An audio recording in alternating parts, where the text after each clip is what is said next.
Her life is a lesson for us, for she left a testimony that can help us on our paths of living a life of love and service. She made her life a gift to God and people. Wanda Półtawska, maiden name Wojtasik, was born on November 2, 1921. During World War II, she was arrested by the Gestapo for her underground activities, then interrogated and tortured.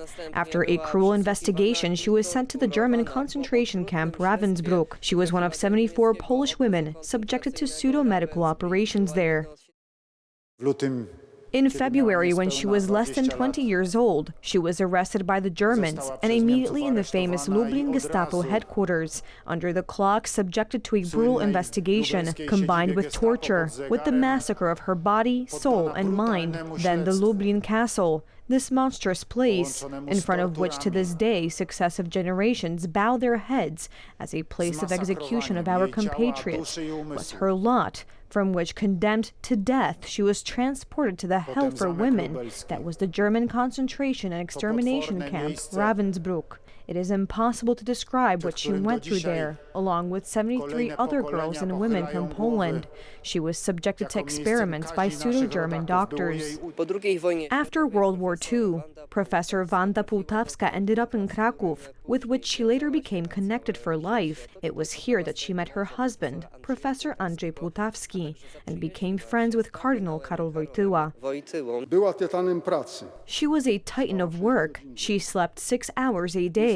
It was impossible to meet her in a cafe, except with her grandchildren. She was helped by her late husband, an excellent philosopher, who died 3 years ago. This activity cost her a lot of effort, but her life proves that hard work is not in vain. We have no doubt that she will also meet with similar recognition in the eyes of the only just judge. The door of Mr. and Mrs. Półtawski's home always stood open. Through her apartment passed countless people seeking help in overcoming marital and family difficulties. Sometimes she received strangers. She carried out this dedicated activity almost until the last day of her life. She loved Poland and Poles, and I have no doubt that such a large presence of compatriots at her funeral gives her great joy in heaven.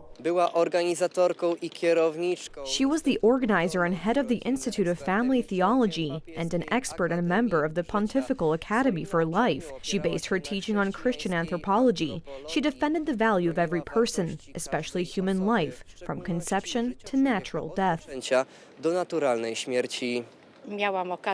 I had the opportunity to meet her personally. The doctor hosted meetings at our family ministry. She trained us. We are wholeheartedly with our professor, our master, our teacher, and rejoice with her as she celebrates in heaven. The late Professor Wanda Półtawska was buried in the parish cemetery in Kraków Salvator. All ceremonies were held with a military presence. I had the privilege of meeting and seeing Wanda Półtawska for the last time a few months ago, when we presented her with the 30th anniversary award of Gazeta Polska, and that's when we recorded her last message, especially to young people. At that time, I remember that there were young reporters who stayed because she wanted to speak to young people. This message saying that human beings are unique and that you have to live life as if you are the only most important purpose of existence made a great impression. It is still quoted and repeated to this day, 102 years, and every year well lived. Rarely can anyone say that about their life. Każdy rok dobrze przeżyty, to jest, rzadko kto tak może o swoim życiu powiedzieć. In 2016, President Andrzej Duda awarded her the Order of the White Eagle. Professor Wanda Półtawska died on October 25th at her home in Kraków. She would have turned 102 on November 2nd. From Kraków, Łukasz Żmuda, TV Republika.